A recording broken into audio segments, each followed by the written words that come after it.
me start with saying thank you, Kelechi, for this honor. I don't take it lightly. Because again, it's something that I've always wanted to do. I started my career very early, working with startups and founders from uni, and it's actually way, way, way over a decade. I'm not old. Uh, yeah, thank you. But there are some of my mates here. So we're in law school together. Ngozi is my friend. And I remember then, and when I say early founders, Jobaman, Dudu Mobile, like the early founders, we were all in school. And it was the opportunity to also do business. So they want to register a company. What's the company going to do? Nobody knew. You know, we'll go online, that time do research overnight, download. We don't understand the agreement, just download it, give it to them. And we're doing legal work from school then. And when I finished, I'm using style to also talk about my profile. When I finished from uni and, those engagements, it was important to also, go for masters. And after that, came back and started working full-time with founders and entrepreneurs. And what we found out, and what I started seeing then, was the importance and the need for lawyers to really embrace technology. I noticed that someone said, oh, we're chat GPT, and be like, oh, and I think, where is she? You were almost scolding him. Yeah. But let me tell you the truth. The new generation of lawyers won't be the lawyers that, will be shy to use ChatGPT, but the one that understands how to write the promptings to actually get the right answers from the technology. And I feel that's why conversations like this is quite important. Avenues like this for us to talk is extremely important. Is my slide up? Yeah. I mean, I can just fire. It's pretty much important. The keynotes, I don't want you to see like, oh, who is this guy? He's coming to give keynotes. I know more than him. Yes, definitely. My orgas are here. I just feel it's also a very good opportunity for us.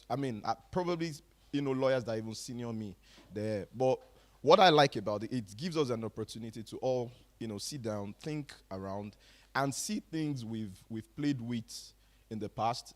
Also, mentally create what we want to happen, forecast what we need to happen in the next 10, 20 years, thereabout. I'm also excited because when I was writing, I was just piecing something together. I didn't want something too academic.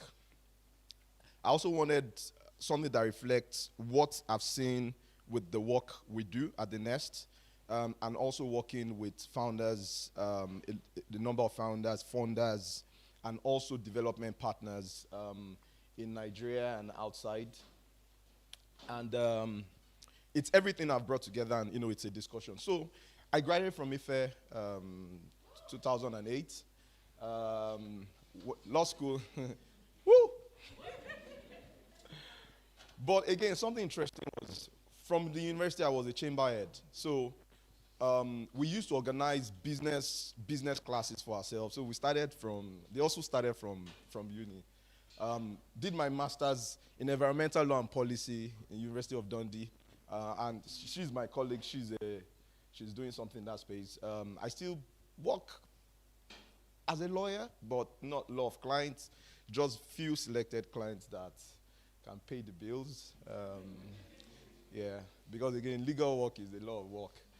Exolve Technology was my first core, so it's a dev shop. We still run it. I was doing legal for Exolve Technology, and that was my first immersion into proper APIs, backend, real tech, developing applications. My late co-founder now, blessed memory, it was the first engagement, yeah. Then Lex Colony was the first experiment around, co-work space, how do we bring something together to design a model where lawyers can relate within themselves? So maybe not just lawyers again. technology partners, business guys, putting all of them in a co-work space. Because what we found out from, being lawyers to tech guys was a lot of times you think as a lawyer, there's that disconnect, understanding the pain points of the clients you're working with. So if you are in the same space where everyday engagement, you're seeing different things, you're dealing with a fintech or you're dealing with a prop tech guy or an ed tech guy, it just makes it easy to have a leaning or understanding of what their everyday operation and work is like. And also, lawyers, it was explained to get spaces and also just put them in a space. We tried it out, it was a good experiment. It didn't live long, but again, I'm still really interested in it. I still feel I will give it a shot. Co-founded one of the first online learning platforms, TutorNG 2014, was ahead of its time. There was no data like today. It was an online learning platform, marketplace for learners and teachers to be together, and ended up with the Nest. And what does the Nest do? So the Nest is a hub where we come together, have co-work spaces, private offices, a business lounge, virtual office for people, partners with some of the guys that register people in Nigeria. A lot of programs like across boards, like consultancy, work with entrepreneurs, UNDP, WIPO, banks, boards, like just different ones, because again, these are people that want to solve problems and it happens. So that's what I've done. Now, I brought this up because it's quite important for us to understand why we're having this. So it's not a legal tech conversation. It's an exercise to see where is Nigeria ranking in the global World Justice Index, generally, which means that everything we do, every conversation, every engagement, every bottleneck, every sit down together, this is what is leading into. How is the world seeing us? How are we ranking? What's our engagement like? What's the posture? How do they see us? Why are we not having investments? What kind of startups are we bringing out? This is where everything, it's being reported, and this is what the world is seeing. And this bad. It's pretty bad. We're not doing well. And you think about it like, okay, but we are evolving, we are building products, we're digitizing our platform, we're doing some things. Our lawyers are saying they're training and all. But what we need to understand is these things are not being captured the right way. Let me give you an instance. Our work with WIPO showed us that we're doing very, very badly with patents and trademark registration. Not because we're not registering patents or we don't have bond or trademark, but we're not syncing the data into a global repository of data. So they are not seeing us. Are you following? And the world we live in is a garbage in, garbage out world, which means that even with the ChatGPT, when you are querying it, is the data that you add online that it will make sense about what's happening in Nigeria. And that's why every engagement, every effort, every activity we feel that we should have, every product, every design, it's that as we are doing it, what is our long-term view? And this also, with governments. Okay. Hello. Ah, good. I really don't like microphones. You don't have that one that. Yeah. We need to start seeing it from a global point of view. So yes, we're building local, and I'm happy that some of the things I'm going to be talking about, I'm using examples that are real, that are physical, that we can feel, that we can touch, that we have used before. Don't let this thing be going on. Okay. Yes. So our traditional legal system, yes, it's still pretty traditional.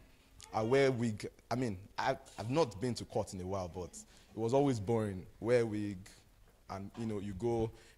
I remember. Let me give you the story. I remember one of the first times I appeared before a judge, early days, and it was one of the reasons why I wanted to start Lex Colony, Because I finished from law school. I worked just 3 months as a court lawyer in my life. I finished from law school, and the firm I was going to work with, I just got to the office, and the lady told me, okay, that's the file. Go to court and go and get a date. What am I supposed to do? How am I supposed to go about it? I have zero clue. So I got to court, and they were calling the cases, and it was my turn. And when I stood up, I said, my lord, I posed, I did all those nonsense. And at the end of the day, I was applying to get an adjournment. So I now told the clerk that, oh, there's a particular date, da-da-da. The judge now asked me, how did you know? I said, you said, more. Everybody faced me like, how dare you? I'm like, what did I do wrong? So apparently you're not supposed to address the judge as you. I didn't know. Yeah. So that happened. But again, when you look at it, the profession has a culture. It has a persona. It has a feel, how we do things. But let me tell you the truth. The world is moving at a very, very, very fast pace. It's beautiful to do all those shenanigans, but we're not competing with ourselves. We're competing in the global market, and the people we're engaging, the people we're having a conversation with, is different. First time when I went for masters, I packed suits and everything. And I got to class, I saw my lecturer in a sweatshirt, and he told my name, talk to me on first name, basis. And it's not about the idea itself, but the fact that opening of mindset, how things are done, also affects what kind of products, what kind of engagement, what kind of people we are designing the product for. Are you following? So if I'm designing a product for a Gen Z, for instance, I can't use typical archaic and outdated kind of word or two. So speed of legal advancement. Self-driving cars now. Let me give you a funny scenario or a question that I want us to ponder over. So if a self-driving car goes out now and hits someone on the road, who is to be held liable? Is it the owner of the car? Is it the person that the car is being registered in its name? Is it the person that designed the software that the car is being run on? Is it the developer that developed a faulty software for the company that licensed the software to the company that has the car? Right. You can see in just one sentence the amount of conflict of law, legal issues that definitely we need to think and start pondering over. Is it the server that the thing is being connected to? Who is to be held liable? And those are the issues we're going to be facing. Those are the issues we're already facing. So it's not, in the future, this is going to happen. This is already happening. There are robots now that deliver food that's been done as an experiment. If someone should steal the food from the robot, what is stealing? Based on our definition of stealing, who are stolen, right? So these are the problems we should start thinking on how to face, not thought. Someone jumped. Let's talk about thought. Trespass. Trespassing, even in metaverse, already happening.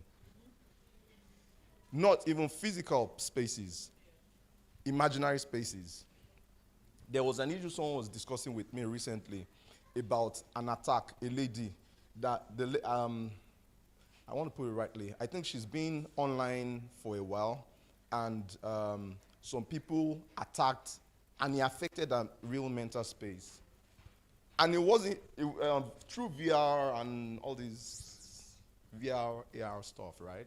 But it's not far-fetched. It's already what is happening. So as a lecturer, if I'm designing curriculum for my students now, my headache is beyond Land Use Act. It's more around use of the Land Use Act, because now we are building on blockchain. We're designing things that are different, that are timely, that need to happen. Have we made a lot of advancements? Yes, we have.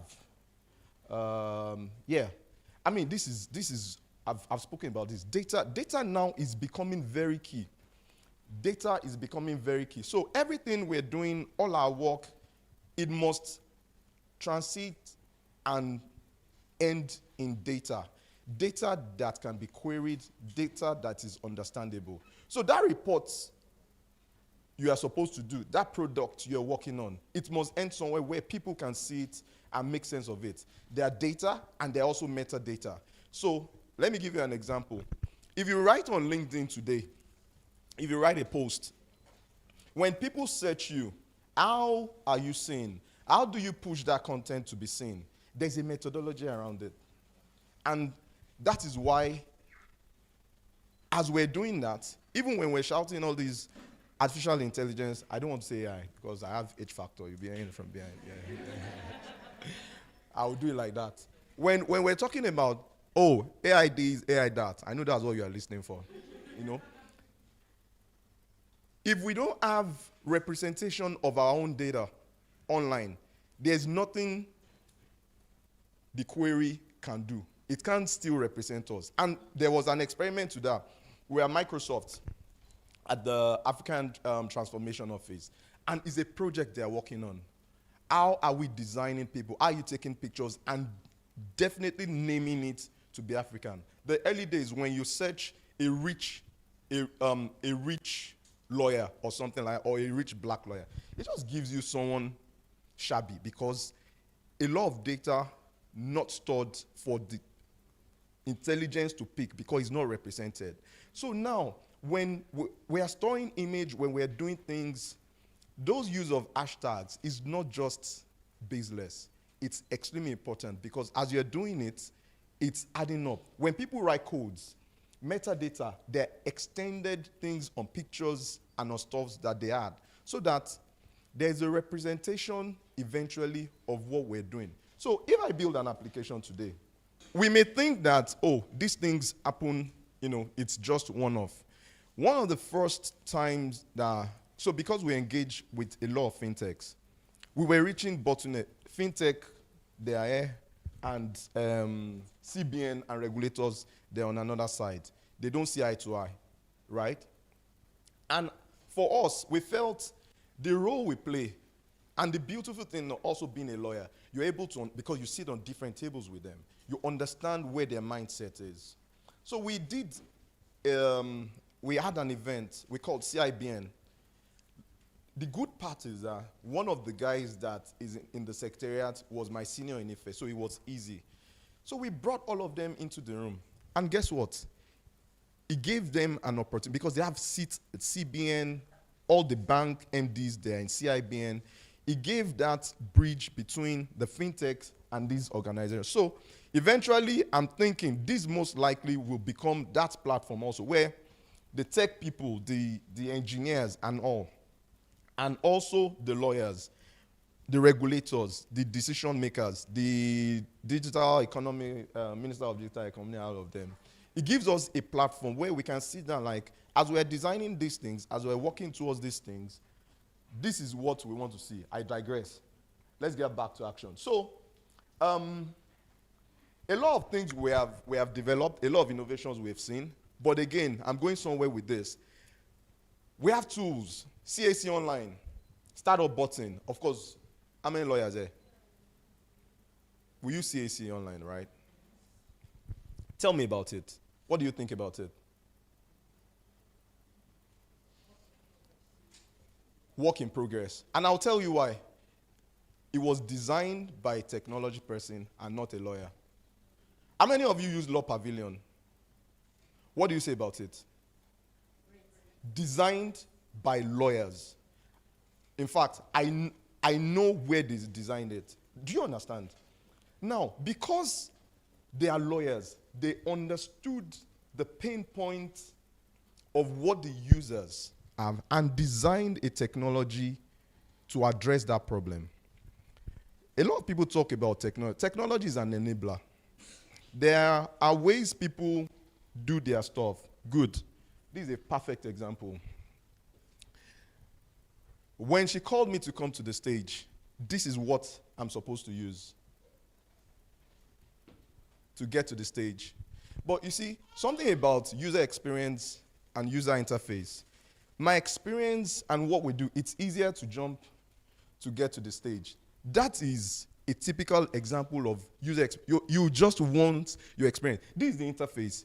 It doesn't work for me. Are you following? So a lot of applications, when it's designed by people that don't really understand your pain point, and that's also us as the lawyers. It's our responsibility. You can't say that,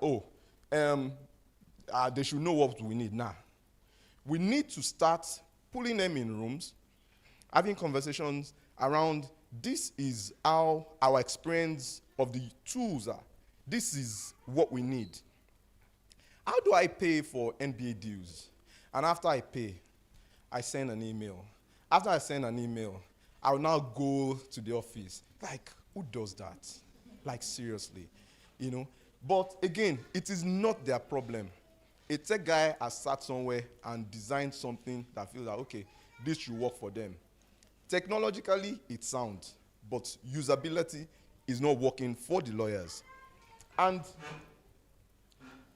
that's why, you know, moving fast, every other development, it has happened, you know, and there are more developments happening.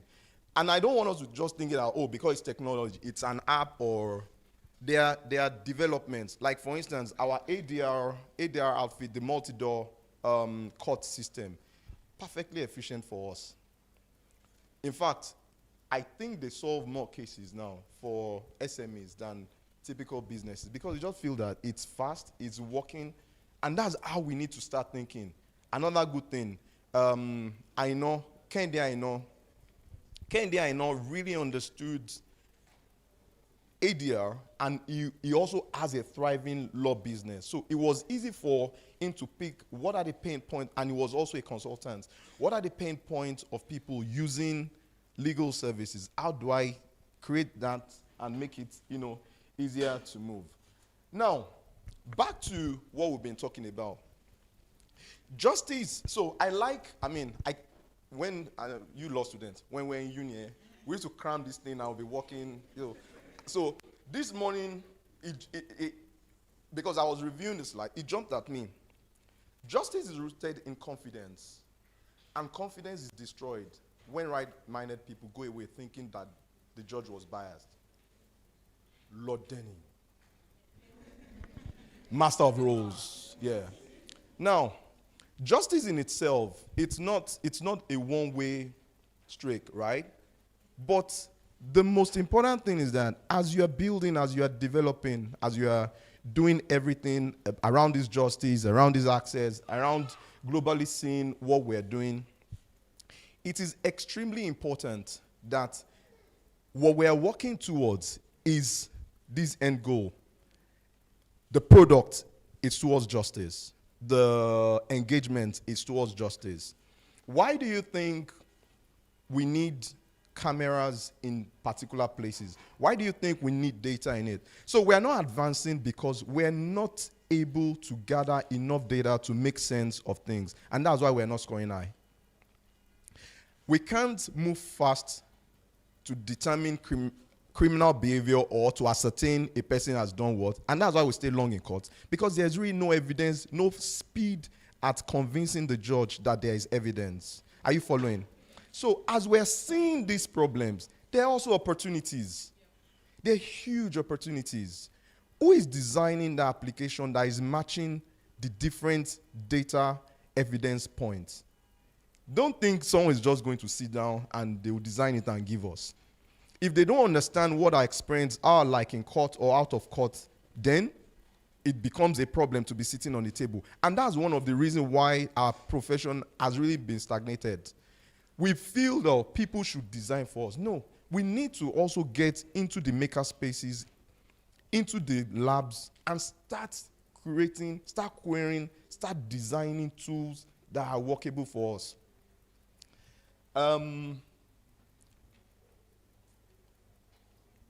So, developing and using legal tools to solve legal problems, it becomes our responsibility. Deliberately capturing and gathering data for national use, data banks, they've just burnt one. That is setting us back a whole long time. The Lagos State Data Bank that was destroyed. So these are things that we need to protect. Now, it's not like we don't have data, but how do we sync this thing to make sense of it with speed of light. We're doing some work with Lagos State. So I'm not advertising any state, please. But we need to appreciate when some people are acting deliberately towards what we feel we need to see. Lagos State, LASRA, they're pulling a lot of data. We have too many data points, honestly. And NIPSI, NYSC, NIN, and there's another INEC, CIN, BVN. We have all this data. So how do we map? How do we take? And it's also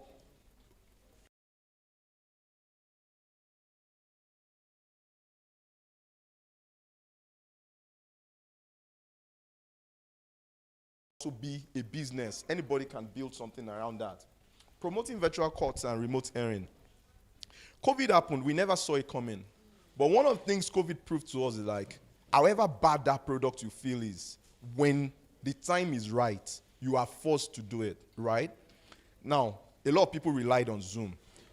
But who is really building something relevant, the virtual courts? If you build it, and I tell you, some of these guys can actually buy it. So don't let's be thinking, and this goes for students and me and you, don't let's think that it's there. We can be the next billionaires building this product. I knew I would not last in court, not by addressing a judge as you know. But I had a feeling, inclination that my business and my life was on the tech or business side. And I feel a number of us, let's see ourselves beyond, I want to end up in this law firm and this other law firm. Online legal resource and portals, especially for academia. We are in a nation that really does not rate education. Most schools abroad, they spend billions of pounds on the research unit. When you go online, like topical issues, we can build ours. And it's not that deep. We don't really need to reinvent the wheel. We can copy and paste, but someone needs to do it. I'm not going to do it because I'm not interested in it. Maybe Ngozi, we add it to our own headache, right? But these are opportunities for us. So I'm mentioning these areas because they are areas of opportunities for us. Let me move fast. Yeah. So definitely mention that. I've gone through that. So you see that it's lawyers that designed some. It becomes our role of lawyers to do. Chatbots and AI-powered assistant for lawyers. Whether you like it or not, AI has come to stay. Like, it's our new reality. So how are we using it to our benefit?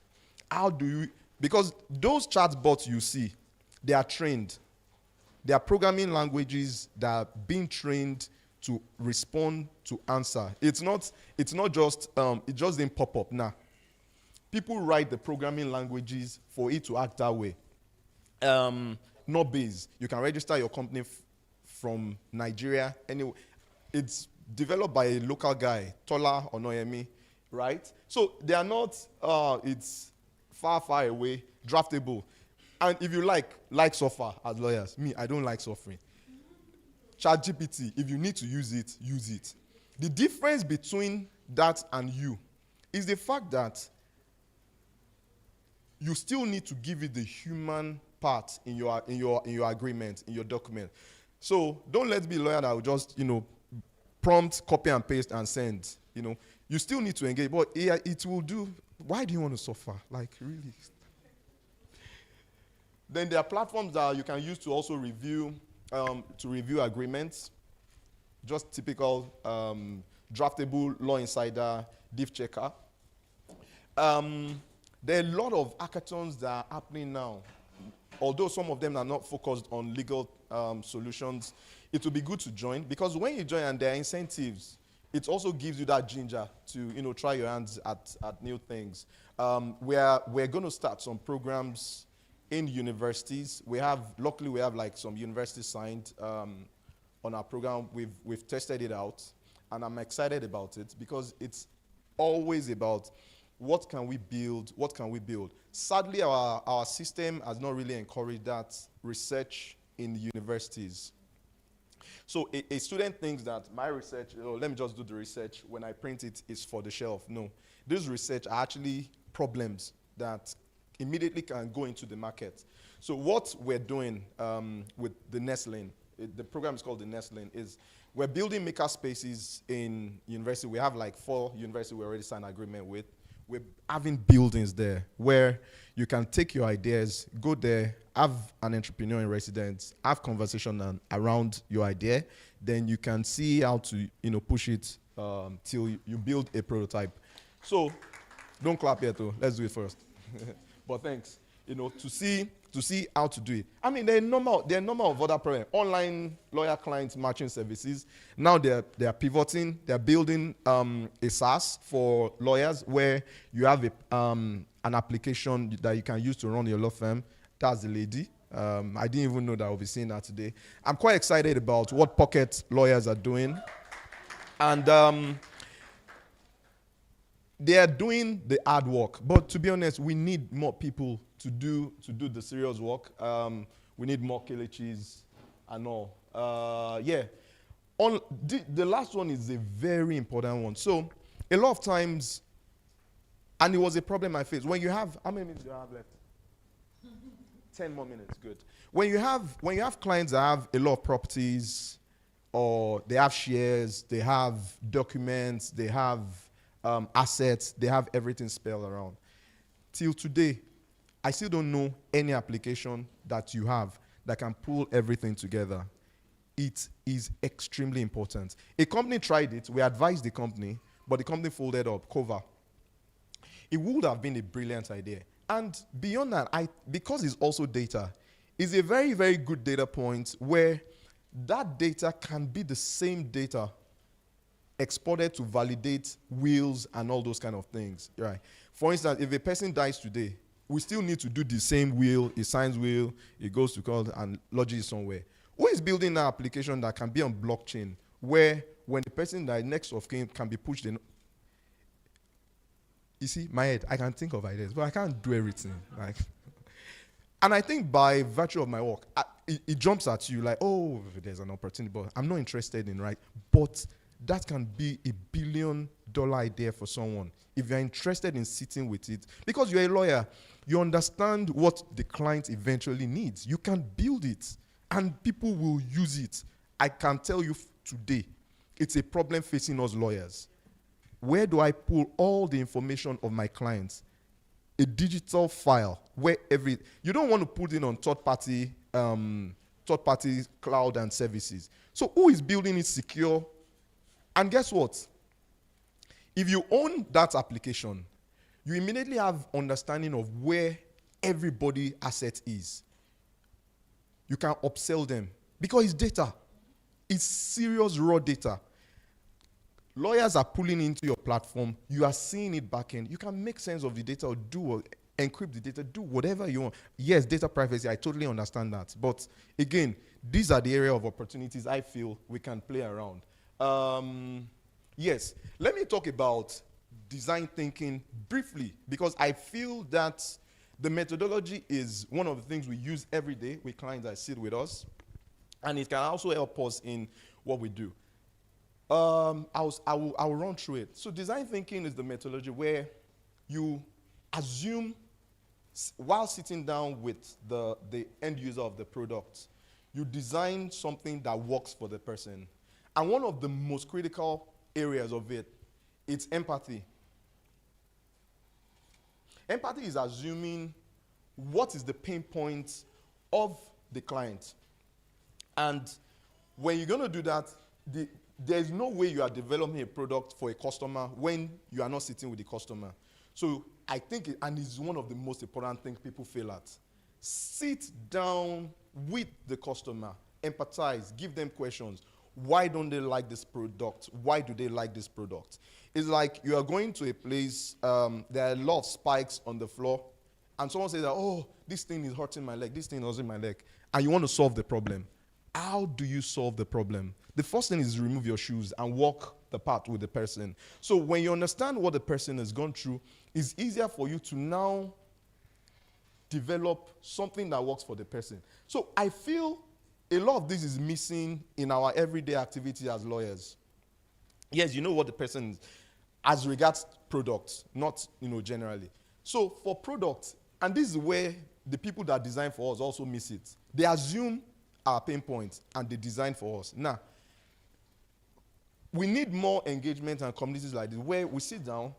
This is what we are facing. This is how we feel the thing needs to happen. The second thing, that we need more lawyers to study other courses. One thing about Lord Denny is that he actually has a degree in mathematics.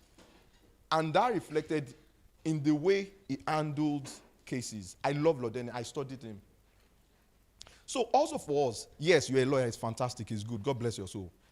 It's very important. Pick another area of study so that you are balanced.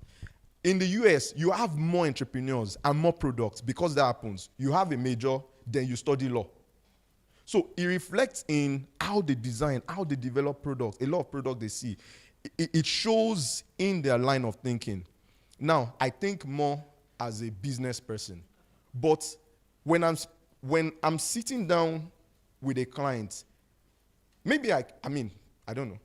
Their problem, it jumps at me. I'm able to pull two dots together, maybe by virtue of my work.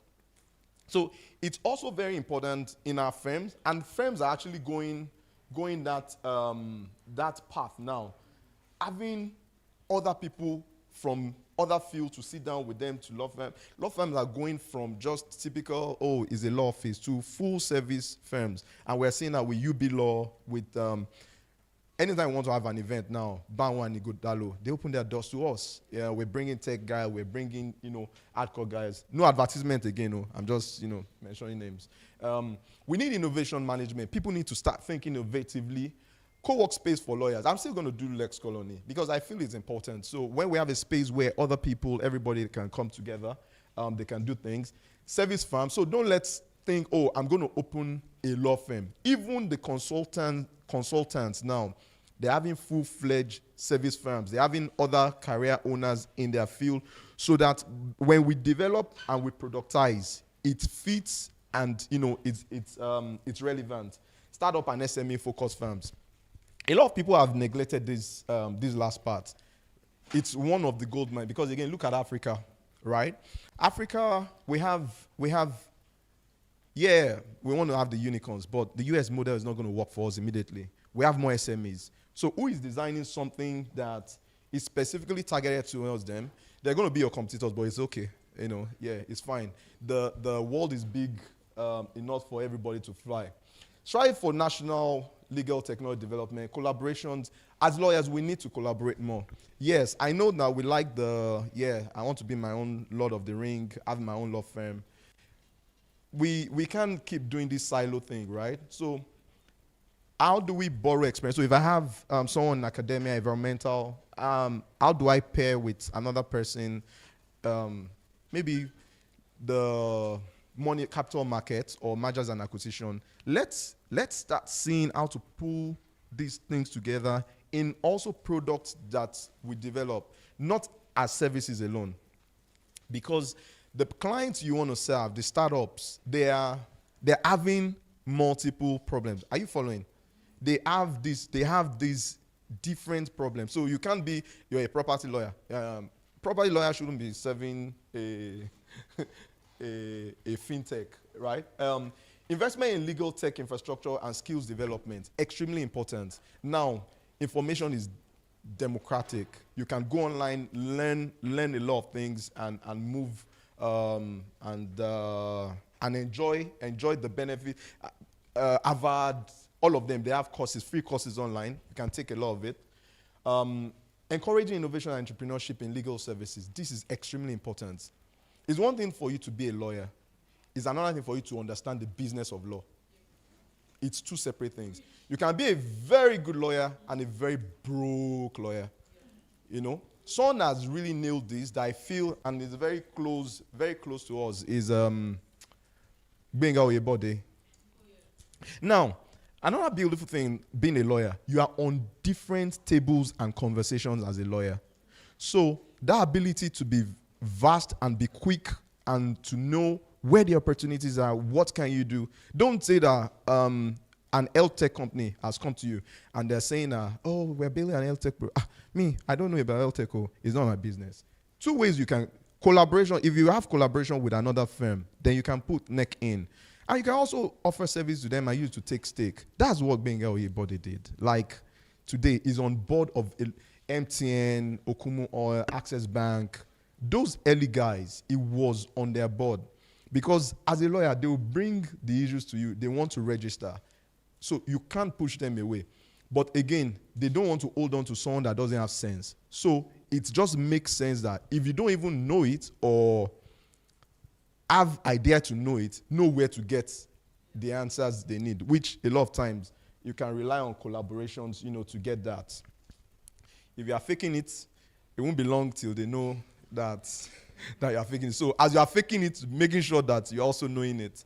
Inclusive and preparatory approaches to legal reform, which is like what we're doing. The only difference now is that government is not sitting there. We're not writing a white paper from here. But I think with time, these are the kind of engagements we should actually have government in the room being represented, stakeholders and everything. In conclusion, there's this issue everybody has been facing. And we have, is where we started from. And I think we already answered it. Will artificial intelligence replace lawyers?